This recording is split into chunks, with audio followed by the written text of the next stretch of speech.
আসসালামু আলাইকুম।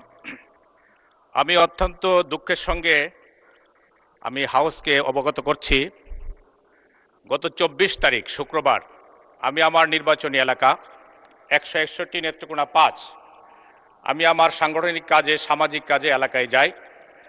কাজ শেষ করে ফেরার সময় আমি একটি ফিলিং স্টেশনে দেখতে পাই প্রচুর গাড়ির ভিড়।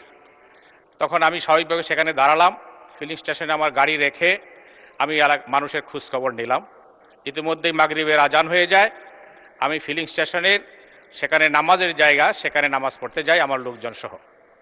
এই মুহূর্তে বিএনপির কিছু লোক যারা বিএনপির নাম ধারণ করেছে তারা সন্ত্রাসী।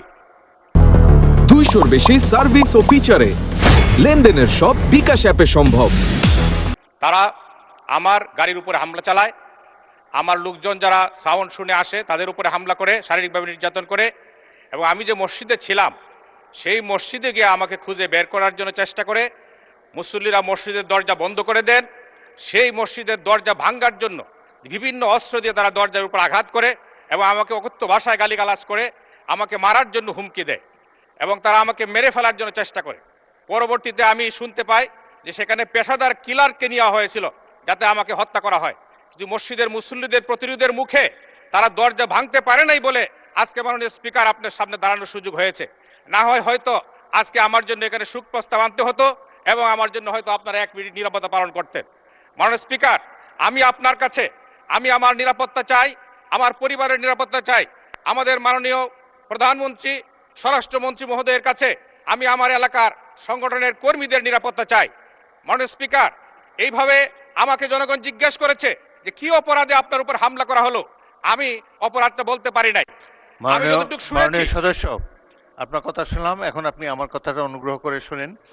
আমি পত্রিকায় দেখলাম যে আপনার এই ঘটনায় একটি মামলা হয়েছে এবং পুলিশ 9 জনকে গ্রেফতার করেছে। মাননীয় স্পিকার, পুলিশ যাদেরকে গ্রেফতার করেছেন তাদের মধ্যে একজন শুধু তালিকাভুক্ত আসামি, বাকিরা সরাই নিরপরাধ।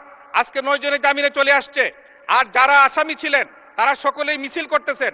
এই মুহূর্তে আমার কাছে ফোন এসেছে 3টার সময় যে তারা মিটিং করতেছে। ওকে, মাননীয় সদস্য, অপরাধীরা ঘুরে বেড়াচ্ছে। মাননীয় স্পিকার, আচ্ছা, আমি মাননীয় এসপি মহোদয়কে বলেছি যে অপরাধীরা প্রকাশ্যে ঘুরে বেড়াচ্ছে কিন্তু তাদেরকে গ্রেফতার করা হচ্ছে না, তালিকাভুক্ত আসামিদেরকে।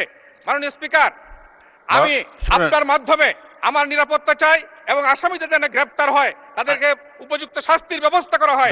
আমি আপনার কাছে সহযোগিতা চাই। ধন্যবাদ মাননীয় সদস্য, আপনি দয়া করে বসুন।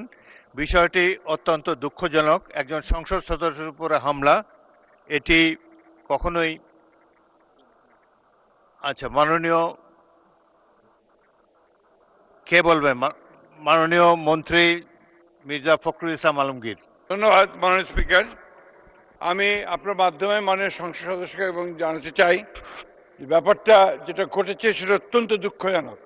আমরা সবাই এই ঘটনার তীব্র নিন্দা জানিয়েছি এবং এতে আমরা অত্যন্ত দুঃখিত বোধ করেছি।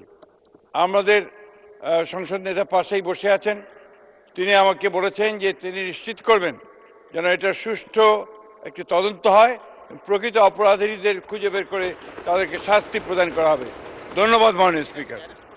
এবং 2 জন অলরেডি গ্রেফতার হয়েছে, 9 জন গ্রেফতার হয়েছে এবং এটা আরও সুষ্ঠু তদন্ত করে অবশ্যই তাদেরকে ব্যবস্থা দেওয়া হবে তাদের বিরুদ্ধে। ধন্যবাদ। ধন্যবাদ মাননীয় মন্ত্রী। পুরো সংসদ এই বিষয়ে একমত।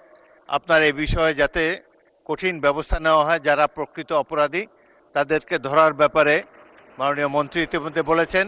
আপনি ফলাফল দেখার জন্য অপেক্ষা করুন। ধন্যবাদ।